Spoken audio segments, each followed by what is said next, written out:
Your son made me pregnant. What? Pay me $30,000 as compensation. When I answered the phone at the store, a young female voice suddenly said this to me. The woman on the other end of the line talked one-sidedly and did not identify herself. I had assumed it was a prank call, but I had no idea that this call would lead to such a thing.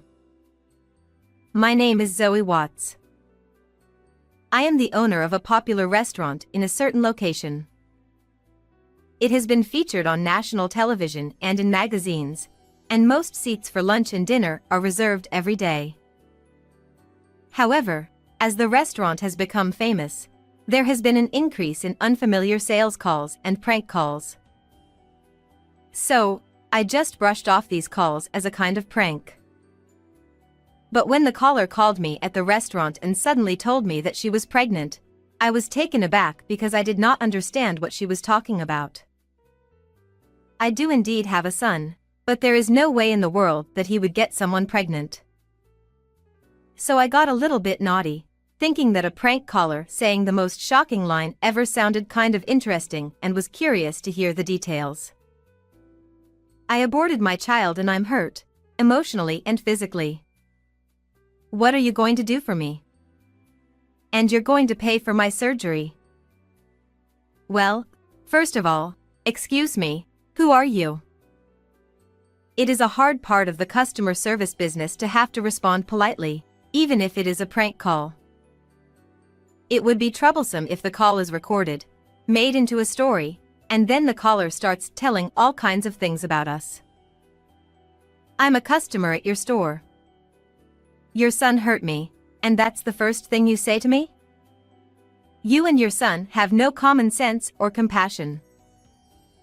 I don't think my son is capable of such a thing. The employees in the kitchen and at the counter glanced at me as the conversation took on an atmosphere that did not seem to be a dinner reservation. I chuckled to reassure them and waved a fluttering hand to signify that it was okay. Your son forced himself on me on a dark night street. You recognized his face in the dark? Of course I could. But is it really our son? Don't be silly. I am absolutely sure. He is your son who lives with you. I've been too scared to go out alone since then. What are you going to do? She goes on to describe in detail how she was attacked. I think you have the wrong person. But it's a very important story, isn't it?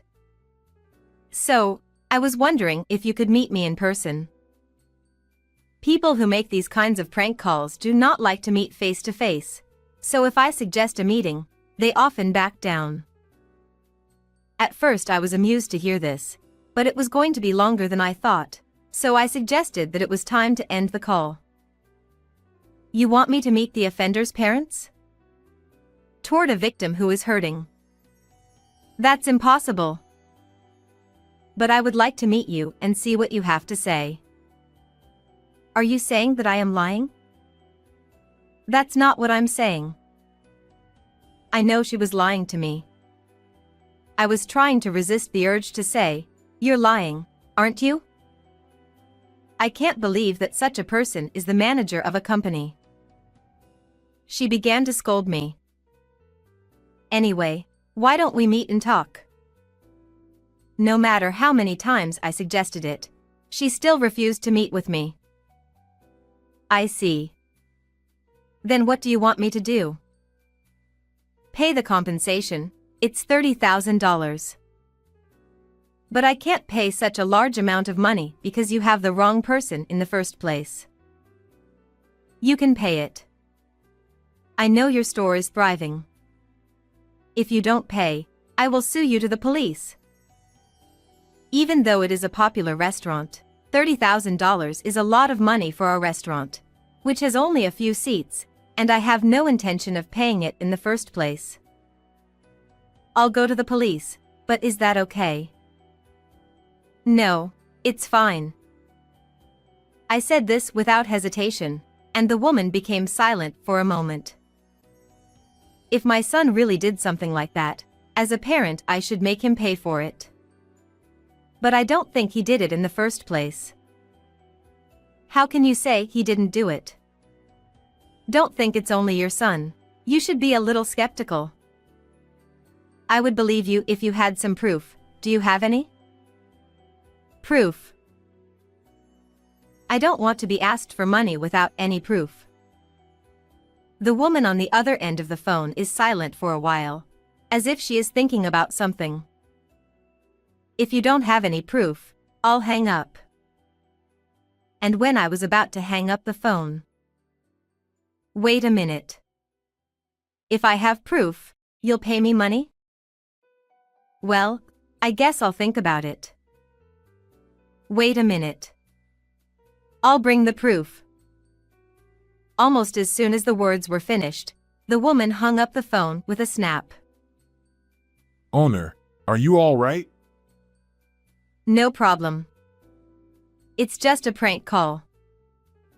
Ronnie, the employee, sounded concerned, so I told him so. There was no way she could find any evidence, so I was sure I wouldn't hear from her again. But I had a bad feeling that if she got in and made a scene in the restaurant, I would not like it. That night, when I was preparing for dinner and had forgotten all about the phone call, Ronnie held an envelope in his hand. Ronnie came running up to me with an envelope in his hand and a pale face. What's wrong? It's not like you to run in the store. Owner, this is for you. He handed me a letter. Dear Zoe Watts, I was attacked and impregnated by your son. Please transfer $30,000 in compensation. Below the letter was a bank transfer address, and the payee's name was Nadia Clarkson. Ronnie, who was the first to see the contents of the letter, which was not addressed or sealed, looked pale and upset. Calm down. But. Because you know my son. I said, and he looked, oh. He looked relieved. There was still something in the envelope, and when I took it out, to my surprise, it was a pregnancy test. What is that? Hearing the commotion, the other employees gathered around, all of them seemingly surprised. Don't tell me it's really the owner's son. Some employees gave me a contemptuous look, but after a brief explanation, everyone seemed immediately convinced. I put the items sent to me away in my desk and went back to my usual work. A few days passed after that without transferring the money. Of course, but something a little depressing had happened during this time. Owner, she was here again. Ronnie looked fed up and brought me an envelope. Well, just in case you want to take a look at the contents, put it in its usual place. Recently, harassing letters were being put in the store's mailbox several times a day. You are not going to run away. Pay me. The owner is the parent of a criminal. His son got a college girl pregnant and he never apologizes.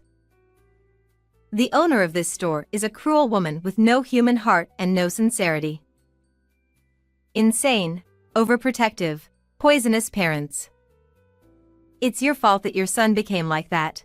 Take responsibility. I will stop customers from coming to this store. It's for the good of the world and people. What will happen to the store so that no more customers will come here? Like that restaurant where that greasy, black, disgusting stuff is in the food. I don't think I'll ever go there again. The content gradually escalated, and the last one was a threat. Fortunately, we have yet to receive any complaints that something was really in the food. But it is exhausting to be constantly on the lookout for the possibility of being set up. In the midst of all this, there was something that bothered me. Lunch today, there are more empty seats. Little by little, really, but the number of customers is decreasing. Yes, that's right. we're always full, but today we have 2 empty tables. I thought of the poor food waiting in the kitchen to be cooked. Owner, I look up when I am called and see Ronnie coming toward me with his laptop in his arms. look at this review site. I looked at the computer screen and found terrible slanderous comments on the latest reviews. Poor customer service. They don't listen to their customers. Especially the owner. Seems to have been featured on TV and in magazines and is feeling good about it. The food is getting lazy. The soup is thinner than the last time I was there. I saw an employee drop the meat down before grilling and then gently put it back up. Everyday low reviews are being posted and the star ratings that were at the top of the list are dropping fast. I found myself shaking with anger. Why should I be hurt by such unjustified words? We are getting ready, right? A low, cold voice that I couldn't believe was my own was unintentionally coming out of my mouth. Yes. It's almost done. I chuckled at Ronnie's answer. It has been a week since I discovered the slanderous comments on the review site. The number of customers was getting fewer and fewer. When I went out into the hall, I found Watson, a regular, and a young woman sitting side by side at the store counter. Watson, thank you for everything. You must be tired. I greeted him, and Watson said something to me about my labor. No, my work is what I live for. I responded with a smile, and Watson shook his head in sympathy. That's great. Your son is in trouble. But don't give up. Don't be discouraged. I'm on your side, and I'm going to give your son the strength he needs to atone for his crime. Huh? I froze at those words, not knowing what he was talking about. No, this store, which is always crowded at any given time, has been somewhat empty lately, so I wondered what was going on. Then this girl next to me was kind enough to show me an internet page that had information about this restaurant. Then he turned to the pretty 20-something-year-old woman sitting next to Watson. It's really tough, isn't it?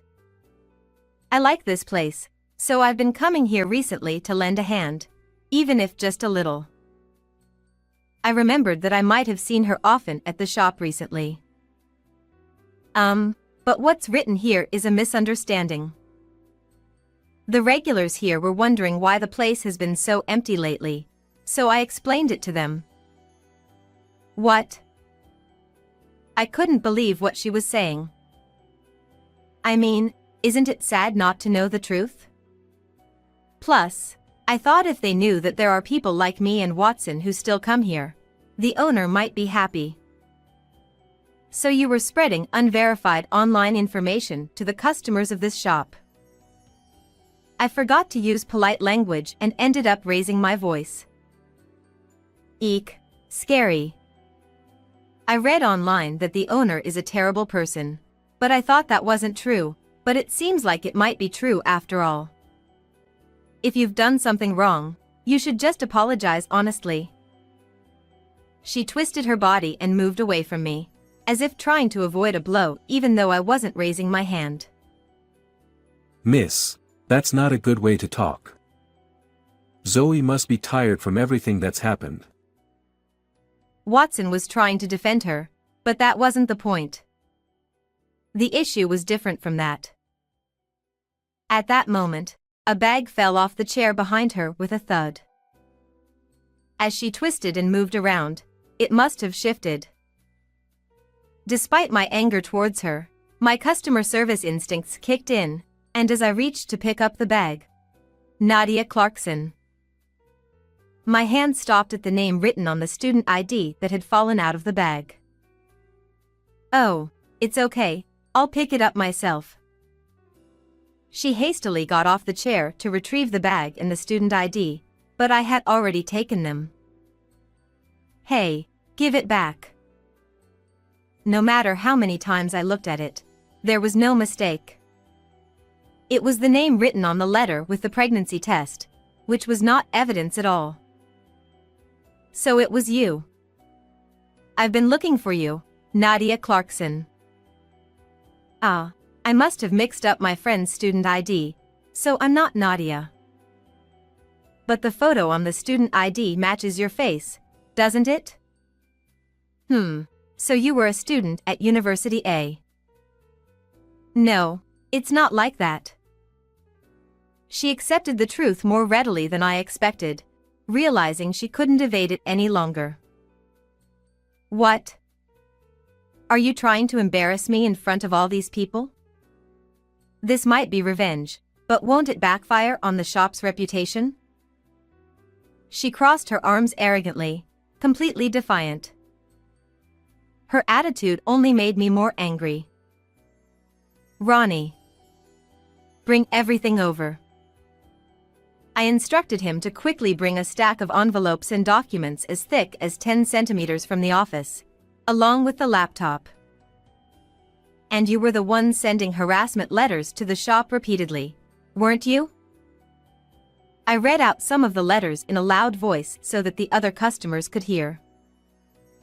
Pay up or I'll make sure no one comes to your shop. The owner is the parent of a criminal. The son got a female university student pregnant and didn't even apologize. It's pathetic to eat food from a place like this. I'll make sure no one comes to the shop. That's for the good of the world. Hearing the harsh words, some regulars put their hands over their mouths. These are clearly threats, aren't they? You don't have evidence that I sent these letters. Maybe someone else heard the rumors and sent them as a prank. Nadia tried to make excuses, but I silently opened the laptop and showed her the screen of another review site. You might have seen it here before, but these defamations on this review site. These are also your doing, aren't they? So what? Where's the evidence? Are you okay in the head? Ah, you like talking about evidence, don't you? Even though the evidence you provided was so sloppy. I showed Watson the first letter I received and the pregnancy test. What do you think of this pregnancy test that she claimed was evidence? That red line is drawn with a marker. Even someone with my poor eyesight can see that. The customers around us began to murmur. But this might not be proof that I was assaulted, but it also doesn't prove that I'm wrong. Nadia continued to shout, insisting that she was the victim no matter what happened. I was assaulted by your son. That's what I'm saying. How can you doubt that? The customers seemed unsure whom to believe, whispering amongst themselves. I'm the victim here, so it must be true. She started crying dramatically, trying to garner sympathy. Then, I'll prove it. My son is only 3 years old. When I revealed this decisive fact, Nadia let out a small what, in shock. My son is quite mischievous and strong for his age, but he couldn't assault you. No way. I know you have a big son. I heard you talking about having dinner and even saw photos of him. She took out her phone and showed a picture of a young man she claimed was with me. See? I told you. You have 2 sons. Her confidence returned when I guessed the person's name from the photo. That's not true. Then who is that? Is it a lover? A scandal where your son had an affair with a younger person and that person got a university student pregnant? Not just this shop, but your whole marriage is over. She spoke triumphantly, and I revealed the truth. That person is my niece. Niece. Yes, a girl. She's boyish and often mistaken for a boy even as an adult. She's staying at my house for university and helps with dinner and picking up my son as rent. I explained that, and asked her if she wanted to see the person herself as proof. By the way, as for the harassment letters and the review site posts, I have all the evidence now. Evidence? Lies. Nadia looked like she was about to collapse and weakly turned her head toward me. I've already consulted the police and our legal advisor. I explained everything I had prepared with Ronnie's help so far, such as the matching fingerprints on the letters and the identification of the review site poster as the same person. With all escape routes blocked, Nadia sat down in defeat. Earlier, you said that if you did something wrong, you should apologize quickly, right? I thought I heard her mumble something as she looked down, but I couldn't make out if it was an apology. I will contact the police about you. Of course, I will also inform your parents and your university. I will also be seeking compensation, so be prepared for that. No, please don't do that. I'm still a student. Please spare me. Even though you're a student, you're already an adult. You have to take responsibility for your actions. That's not fair. Please, just let it go. After that, I filed a report with the police against her for defamation and obstruction of business. I also sought damages for the shop's losses. She was originally a big spender, buying designer bags and clothes with a credit card, and it seemed her crime was a result of her inability to pay off her debts. Naturally, she was expelled from the university. Furthermore, this situation made the news, and I heard that Nadia had her personal information revealed and started receiving harassment herself. Through our lawyer, we also had the defamatory posts on the review site removed. Unexpectedly, the commotion ended up being a positive thing, clearing up misunderstandings among the regular customers. Now, the number of customers has completely returned to normal. While the commotion had reduced the number of new customers, most of the regulars stayed with us. Even though she spread all kinds of false information, it didn't change the fact that I was happy about it. I will continue to manage the restaurant to meet the trust of our customers. How did you find this story? Please remember to subscribe to the channel. See you in the next video.